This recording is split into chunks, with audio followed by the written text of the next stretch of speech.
understand the economy, you have to understand human nature. This podcast is powered by Acast. How are you doing there? It is time for the podcast.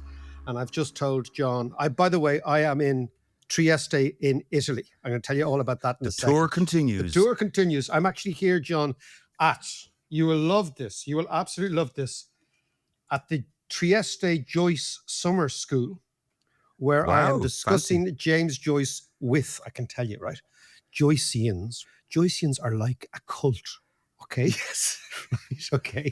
And it's really funny when you're amongst them. Simply, I mean, they're lovely You're deep people. in that cult, though, Mac. I'm only semi-detached, right? I'm only semi-detached. I mean, they're really lovely people, but I mean, the one-upmanship about Joyce is hilarious. Oh, really? They remind me of biblical scholars, right? You know, a biblical scholar will say, well, in fact, you know, in Ezekiel chapter 1, verse 9, the Lord said X, not Y. Or in Deuteronomy, or in Genesis. So they're like sort of Old Testament Presbyterian scholars. Or actually, they're like those Jews who study the Torah, you know, the yeshiva students. The ones with the ringlets, right? The one with the ringlets who spend all their time. So you're kind of going in and saying, well, you know, I think this. Well, I tell you, you might think this, but I know. So there's all that carry on going on. What is it like? Molly Bloom used her right hand instead of her left hand. Oh, John, that is look, no. That's a generalist mistake. We're talking specific mistakes. They're really lovely people, but it is like observing sort of creatures in the wild, really. You know, when you're because and are they all dickied up with their hats and their dicky bows and all that kind of stuff? No, they should be because it's roasting here. But no, they're not. They're not. That's more the Bloomsday stuff. But I'm here to talk about Joyce in Trieste, the city of Trieste. But I was just thinking, Trieste is up the road from Venice. Yeah. And this is the place that Jeff Bezos should have had his wedding. Okay. And I decided in a future life, John, I want to come back as Jeff Bezos' wedding planner. If there is reincarnation. Frank. Okay. I'm going to change sexual affiliation, become a wedding planner, and work on commission. I would love to have worked on commission at Jeff Bezos' wedding. But it cost, what was it? I heard a figure of 48 million? Hundreds of millions. Or it could be more, yeah. And that's just down the road here in Venice. Trieste was spared Venice's fate of having to host. Now that is a savanna of wildlife, the Jeff Bezos wedding and the creatures and the creators. Sure. But you kind of wonder, what was the crack like? Because they were so obsessed with... No crack at all. They were so obsessed with, you know, getting the right picture, the right angle, the right, you know, facial pose, everything. But where's the crack? You know? Forget the right facial pose, John. The right face. Well, that's true. But anyway, right filler in the lips and stuff. I know. So listen, I'm up the road but just mark my words, right? I am going to turn into a flamboyant, very gay wedding planner. You're not far off it, Mac. Anyway, we will talk about Trieste. I will talk about why Joyce was here. I want to talk about what happens when cities transform themselves and the economic history of this city and why it went from being a backwater to being the center of European commerce and art and philosophy and intrigue, and then why it all collapsed. And why now, like a lot of great European cities, it is a tourist destination in the main rather than a manufacturing hub. And then we're going to ask the question later on, where is the Trieste of now? Like if I make the claim that this was the city of the late 19th century, early 20th century, the question is, where is the new Trieste, right? Yeah. Is it in Europe? Is it in America? Or is it much more likely, John, to be in Asia? And because, of course, what you need for great cities is you need great production of something. And the Asians are producing everything. So I mean, what does a great city do for the economy of the country, but also of the region? Of the region, and also why individuals, key individuals, craft and create the future and the present of great cities. By the way, if you're into all this sort of stuff, there's a great little book by Jane Jacobs called The Economies of Cities in late 60s. She might have published it. I'm not so sure. Yeah. Well worth a look. Anyway, So we're going to start, John, with a statue I walked by last night. And it's a statue of the amazing... Bezos, was it? It wasn't Bezos. It was somebody who added a little bit more to global culture. Giuseppe Verdi. Giuseppe Verdi, the Italian composer, writer, opera extraordinaire. Yeah. You know why Giuseppe Verdi sounds really, really interesting? Do you know what his name would be in English? Jerry Green. Joe Green, exactly. He sounds much less exotic than Giuseppe Verdi. But I'm looking at Giuseppe Verdi and I'm thinking about why there is a statue of Verdi here in Trieste, because he's not from here. He's from Padova, down the road. Yeah. And the reason is the following, John. The Suez Canal is opened in 1871. And Verdi was commissioned to write the opera Aida. Ah, yes. For the opening of the Suez Canal. And the backstory of Aida, John, is a glorification of pharaohic culture, of the pharaoh, of the Sphinx, of the pyramids. Now, why did Giuseppe Verdi A, write Aida, and B, why is there a statue in Trieste? This is the beginning of By the our way, story. I think the debut performance of that was done around the pyramids itself. Exactly, John. Yeah. Exactly, right? So And now we are in... like, I'm not a huge opera fan, but Aida has some banging tunes, in fairness. It has some banging tunes. In fact, we might even play a little bit of Aida in the back to kind of get the listener into a sort of operatic mood, okay? Into an operatic mood, okay? So we're trying to draw together a story. So why is he in Trieste? Why was Aida set against the backdrop of the pharaohs, and why was the first performance of Aida in 1871 such a magnificent, sort of over-the-top camp? It was the Jeff Bezos' wedding of the opera world, okay, at the time, okay? And, as you said, it took place in Egypt. And then what has this got to do with James Joyce? And what has it got to do with Trieste, okay? Yes, so string it together for us. So the Suez Canal is the key engineering moment of this story. The Suez Canal is commissioned by a guy called Ishmal Pasha. Ishmal Pasha sounds very, very Arabic, doesn't he? He was actually an Albanian or possibly a Montenegrin. Oh. He became the Khedive, which was the Ottoman word for the governor of Egypt. Egypt was run by the Ottoman Empire. And Egypt, after the invasion of Napoleon, where we heard about Christopher de Bleng a couple of weeks ago, the Egyptians, after the Napoleonic invasion in 1798, the Egyptians realized they were miles behind the Europeans. The Europeans destroyed them on the battlefield, destroyed them in science. Europeans were introducing all sorts of radical ideas. And the Egyptians, having been dictated by the Quran and been unbelievably traditional, didn't realize how far behind they were. Now, Egypt wasn't Egypt. It was a province of the Ottoman Empire. And this, of course, was following the golden age of Islam that happened years beforehand. But You're absolutely right. They were the pinnacle of the world and civilization and thought and ideas and all that kind of stuff. But then they were passed out.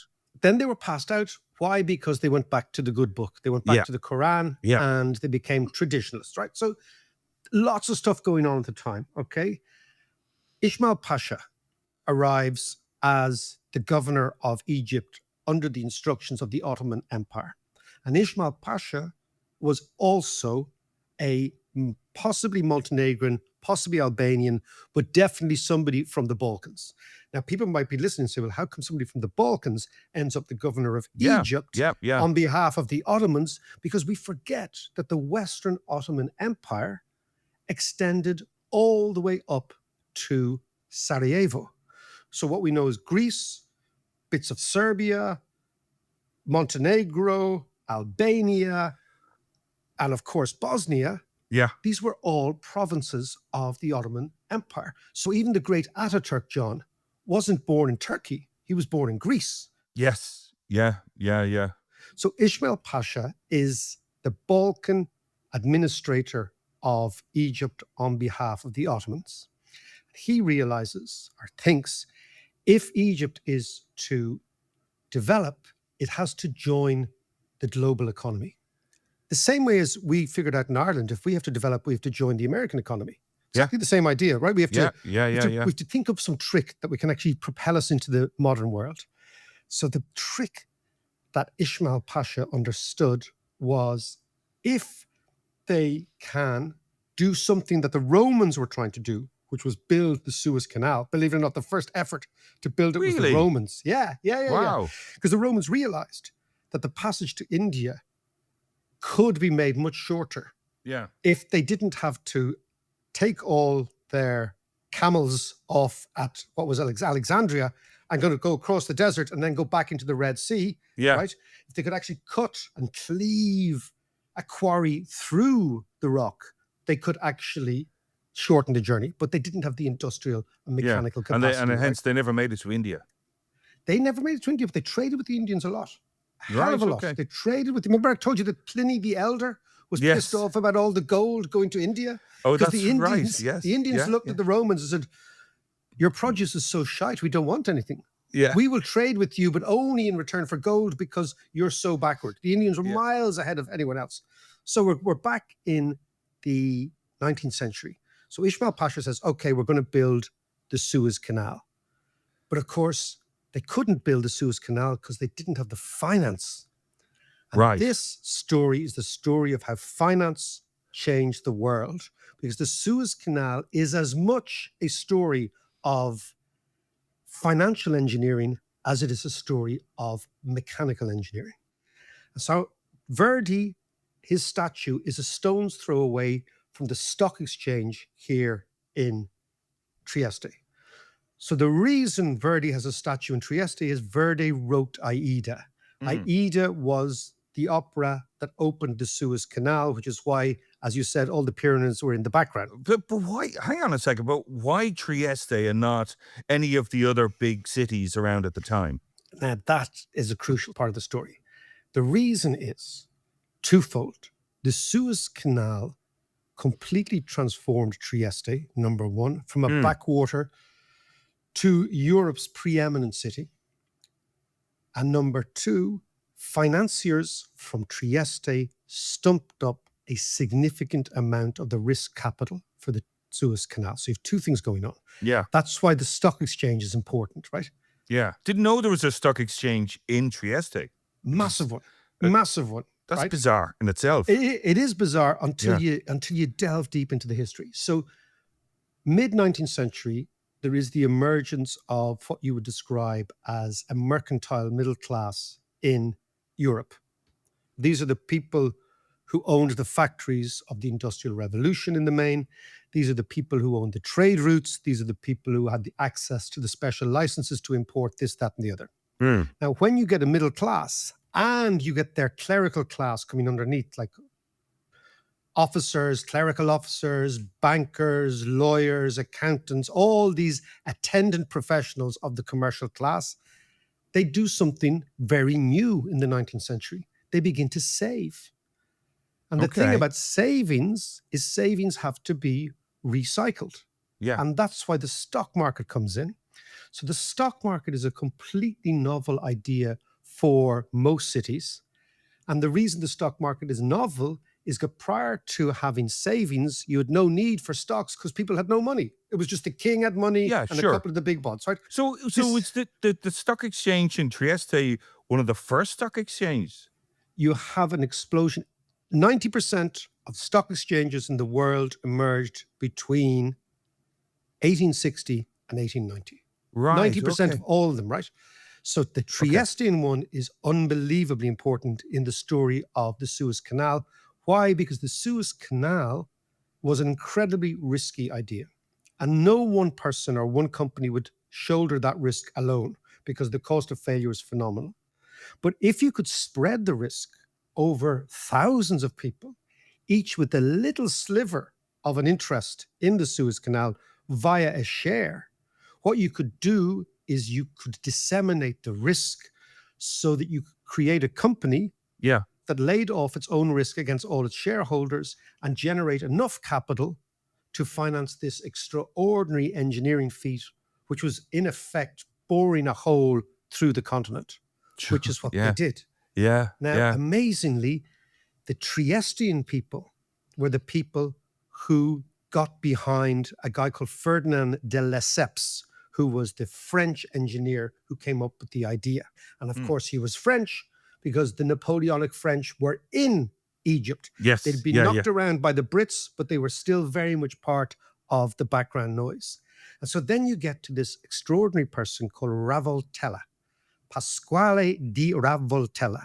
Right, Pasquale di Ravoltella is the man who made modern Trieste, who started his life, John, as a butcher's son in Venice and ended up a baron of the Austrian-Hungarian Empire. So that's an amazing feat of social upward mobility and aspiration. So let's suggest this guy is a fantastically brilliant individual, right? Joyce ends up working in the Ravoltella Commercial University, translating as an English teacher. Okay, so there's a lot of people. But I want to get you back right to the time. So what is going on here that isn't going on in other cities? Yes, and why? So the first thing is the Suez Canal totally and utterly changes the trade routes of the world. Yeah. Because it cuts the passage to India by, can you imagine this? 10 days. 5,000 miles and 10 days is cut off the passage to India. And of course, what does that mean is that all the trade that was going around the Cape of Good Hope. Yes. Remember we were talking about our friends in Franschhoek a couple of weeks ago? Yes, and they had to get around the Cape of Good Hope, which is a feat in itself, but also past the Skeleton Coast and Namibia and Angola and all that kind of stuff. Yeah. So that was a pain, and that's they why, for lost example, their ships, perhaps. They lost their ships. They had to stop for refueling. They had to stop for all sorts of things, right? Whereas if you bored a hole through Africa, the Suez Canal cut the journey by 10 days, 5,000 miles, and it was obviously much, much cheaper. So suddenly what you got is, if you look at global economic history, remember we talked about ages ago, when the Americas opened up and when Vasco da Gama went around the Cape of Good Hope, suddenly Italy, that had been the center of the world because it was in the middle of the Mediterranean, became not so much isolated, but ignored. Yes. So Italian cities like Florence and Venice went into decline, and Atlantic cities like Amsterdam and London went into the ascendancy. Why? Because all the trade was going through the Atlantic. Lisbon, even in the south of Spain, it's Seville and Cadiz. And then, of course, you had London and Amsterdam. These cities emerged, right? And of course, what gave them their comparative advantage was the Atlantic. Yeah. That was the only way to Asia. Now, with the creation of the Suez Canal, the city that became the preeminent maritime city was Trieste, on the elbow of the Adriatic, because the Adriatic went from being a cul-de-sac, which is what it was for centuries, to being a trading route. And was Trieste one of these trading cities? What do you call them? The kind of Hanseatic sort of type cities, like a mercantile city. No, this is the fascinating thing. So Trieste ends up being the only port of the Austrian-Hungarian Empire. So the Austrian-Hungarian Empire continues to go south. So we forget the Austrian-Hungarian Empire should have been called the United States of Austria-Hungary, because it involved different languages, different cultures. It went from Ukraine, today's Ukraine, down to Trieste. It went from Bucharest up to Prague. It involved cities, of course, like Budapest, like Vienna, but also it had this extraordinary reach. And I happen to think that if I were to come back, maybe not as a wedding planner, but if I was born in a different generation, I'd love to have been born in the Austrian-Hungarian Empire around 1850. I think it would have been an incredibly interesting place. Yeah. Okay, so what you have then is, cleverly, because the shorthand for the Austro-Hungarian Empire, it was always backward and it was slow, but not at all. So the Austrians figured out one thing, which was that nationalism was a serious, serious threat to the empire. So what they did in the late 18th century, which is amazingly farsighted, they introduced a thing called the Edict of Tolerance. And the Edict of Tolerance allowed Orthodox Christians and Jews to trade openly in certain cities. Right. And what this created. Well, that was unusual for that time. Was that? No, completely unusual because basically the Catholic countries never gave licenses to trade to Orthodox Christians or Jews. It was basically our Protestants, right? No, Protestants, yeah. Well, that's all right. No. So the Austrians decided we'll have loads of Prods, we'll have loads of Jews, and we'll have loads of Orthodox Christians in Trieste. So what happened was you get this amazing migration of hustlers, people on the make, people trying to better themselves, come into this city at the start of the 19th century. Halfway through the 19th century, they're all here trading, buying, selling, doing their stuff. It's an incredibly tolerant city. I'll give you some statistics, which is an amazing thing. Okay. So the Suez Canal changes the dynamic. It opens up the city, but there's also this extra ingredient that I always believe is essential for economic development, which is cosmopolitanism. You need a diverse ecosystem of people and cultures and people on the make and hustlers. You need to always wrestle yourself free of aristocratic and vertical hierarchies and have what I call these horizontal hierarchies, these networks, right? So after the Edict of Tolerance, right, Trieste becomes a melting pot of Italians, Austrians, Slovenes, Czechs, Croats, Poles, Armenians, and Serbs, right? By the beginning of the 20th century, I'm reading from a book which is very good called Money, A History of... yeah, right? Okay. Shameless plug. No, but this is great stuff, John. By the beginning of the 20th century, right? This is the city that Joyce came to. And the reason Joyce came here, because it was the place to go. It was a fantastically interesting city. So by the beginning of the 20th century, Trieste hosted churches of Lutherans, Methodists, Swiss and Valdesian Protestants, John. I'll tell you about them in a second. Anglicans, Armenians, in addition to a large Catholic, Jewish, Greek, and Serbian Orthodox community. Now, this is fascinating. The dialect, Triestino, which is the language, the dialect that people speak here, and James Joyce's kids would have actually been grown up speaking this dialect, right? Right. Absorbed bits of, now check this out, this shows you how many people lived here. Bits of Armenian, English, Spanish, Sicilian, Turkish, Maltese, German, Hungarian, Croatian, Yiddish, Czech, and Greek.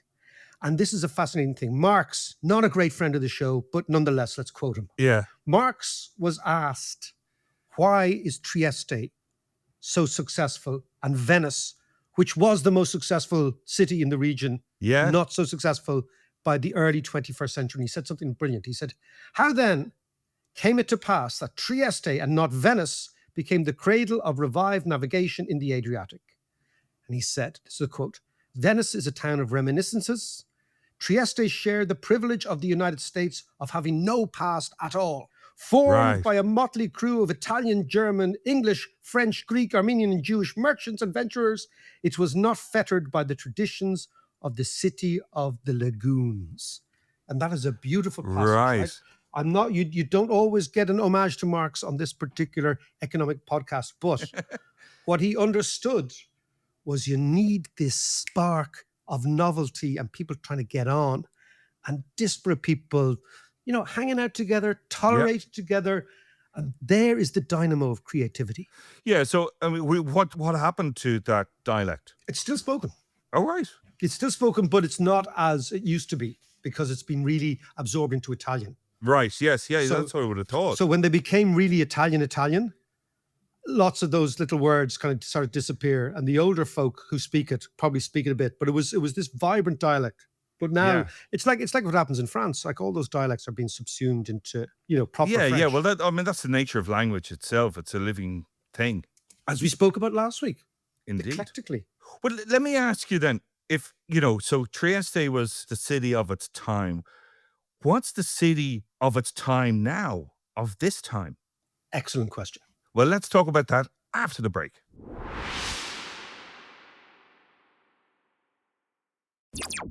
Mac, we've been talking about Trieste, the end of the 19th century, early 20th century. So that was the place to be at that period. Yes. So where is it now? Where's the place to be? You know, the place of innovation, the place that's the city of the future, as it were. Well, I think what is fascinating, just before we answer that question, it's not just that it was the place to be economically, But it's that economics and other innovations in thinking and human progression always go together. So just imagine we're talking about the Austrian-Hungarian Empire. We're looking at Vienna as the main city, right? Now think what's going on in the world, right? You have Einstein at this stage, early 20th century, is working on the theory of relativity. So you're the beginning of the nuclear age. You have Freud, and Freud, it's basically the modernist age. So Freud is working on psychoanalysis. You've Picasso introducing cubism in art. In Vienna, just think about what's going on in Vienna. You have Gustav Klimt, you have Egon Scheller, you have Freud himself, you've got Wittgenstein. These are all amazing philosophers, thinkers, and they're all hanging out in the same place. And they're all cross-pollinating and cross-fertilizing each other. Do they know each other? Lots of them know each other. I'll give you a great example. So Wittgenstein, the great Austrian philosopher, is a great mate of who? John Maynard Keynes, the great British economist. Okay. So much so, right? So much so that Wittgenstein in the First World War gets captured. He's a soldier, right? They all conscript, they all go to the front. Well, Keynes didn't. Keynes was very tricky. He said, well, I'll just talk about it. I won't go there. He'd healed Spurs. Yeah, exactly. But Wittgenstein ends up writing letters to Keynes. Keynes and Bertrand Russell, the great British philosopher, are all mates. So there's this cross-fertilization of ideas from London to Vienna, so much so that Wittgenstein ends up getting captured by Allied forces.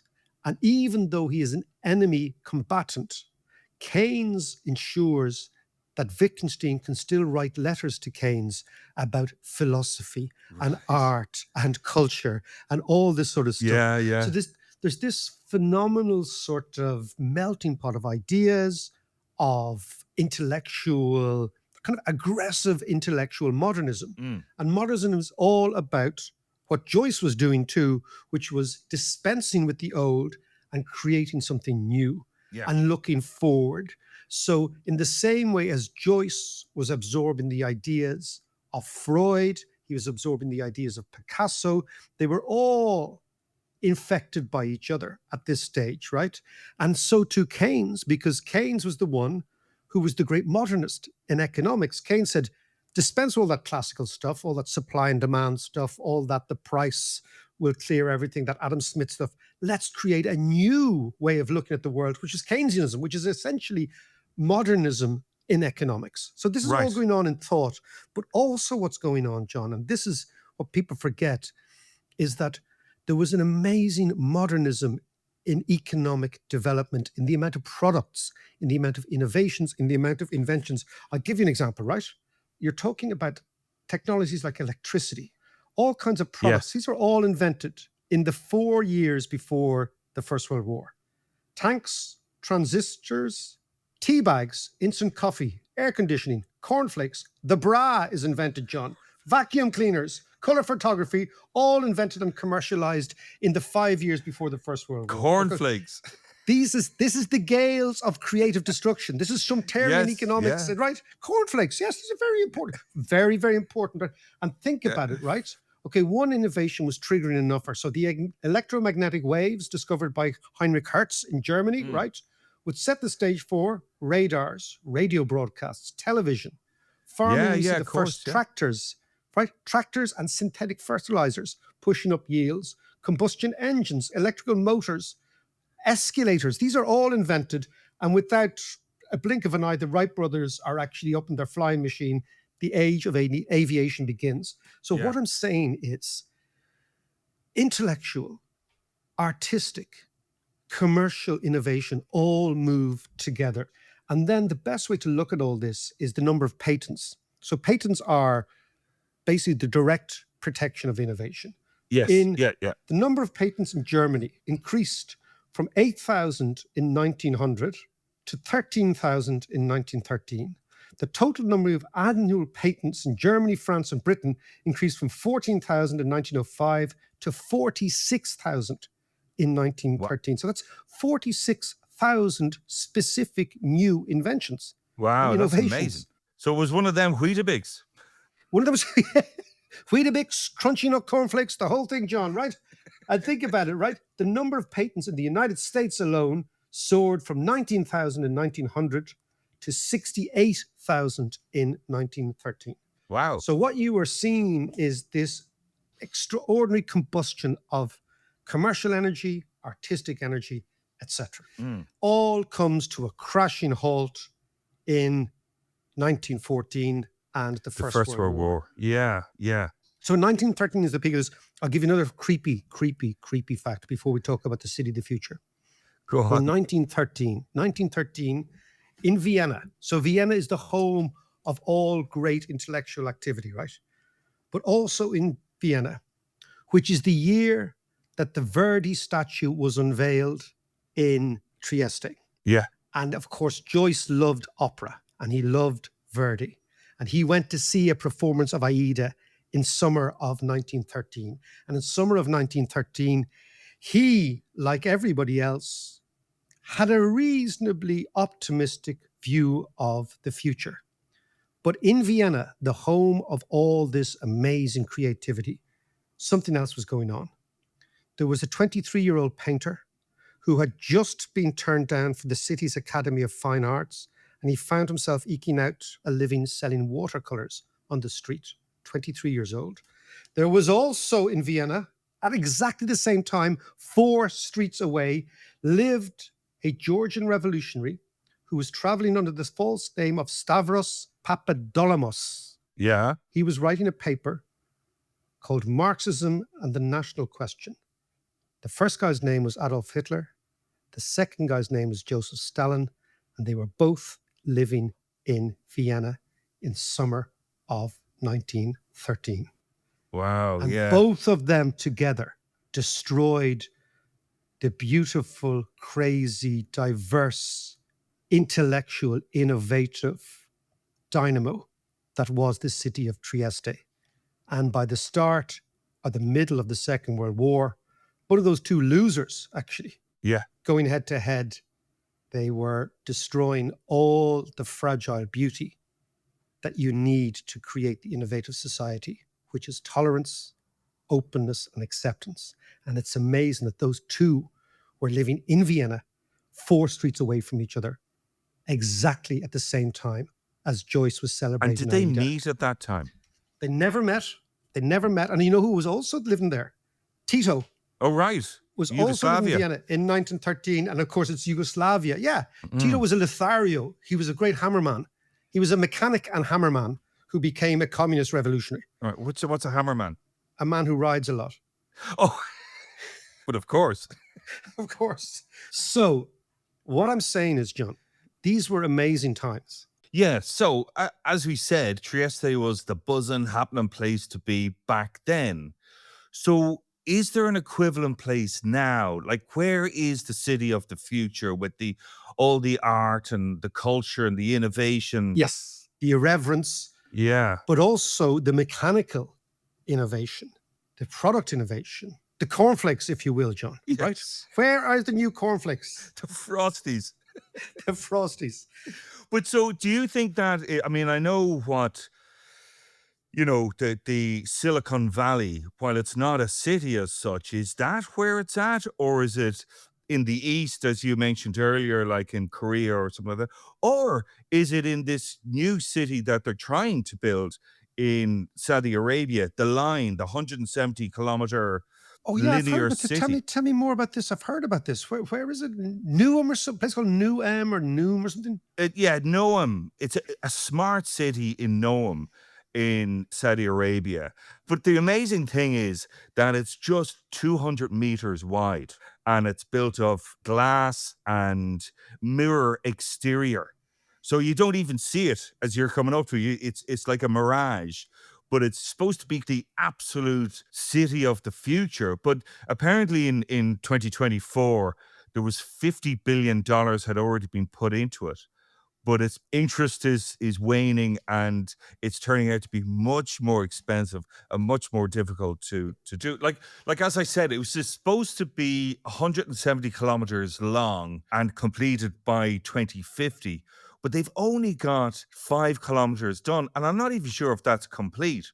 So it's turning into a complete disaster. That seems to be a bit more of a vanity project than a city like Trieste, where it had loads of innovation within itself and multiculturalism and all that kind of stuff. It's very, I think we can safely say that place will be yet another oil-inspired white elephant. Yeah, a bit like the palm tree developments in Dubai. They're another white elephant. Yeah. Cities are organic ecosystems. They are bottom-up, not top-down affairs. You cannot create a live, diverse, vibrant, tolerant, questioning city without embracing dissidents. Okay, because it's dissident thinking and disruptors who create the genius of great art and great commerce, right? If you think about it, your entrepreneurs, your artists, they're all kind of dissidents, right? So you need them. I would say, here's my bet, that the city of the future is already present in Asia. We just haven't understood it yet, because that's where all the innovation is. That's where a huge amount of manufacturing power is, but that's also where the people are being liberated from years and years of underperformance. My guess, right? And I want to put this out to the listeners. Maybe listeners have an idea, because we've got lots of listeners all around the world. Somebody listening might well be living in the city of the future. There's a place called Busan in South Korea. I'm fascinated by South Korea, John. Right. The reason I'm fascinated about South Korea is now exporting its own art, K-pop, soap operas, and South Korean cinema. Once a country begins... food, of course. Korean yes, food you're right. Yeah. Huge. Yeah. So once you shift from the Koreans started exporting basic manufacturing, then cars and higher end manufacturing goods, consumer goods, they are now exporting their own culture. It was when America started exporting its culture that it became dominant. Hollywood and rock and roll in the 1950s. Prior to that, it was just a big country. Yeah. But after that, it became the country to be in. So I think there's a place called Busan in South Korea facing Japan. That could be our city of the future. But I would love, John, maybe we leave it here for some listeners, either to hit us up on Twitter, on my Twitter account, and tell us where you think. That's David McW on Twitter, or X, whatever it's called now. And give us your suggestion of what is the city of the future. Along with your top 10 K-pop songs. Oh, you absolutely. And top 10 K-pop haircuts, John. Oh, yes. Exactly. We will talk to you the next time.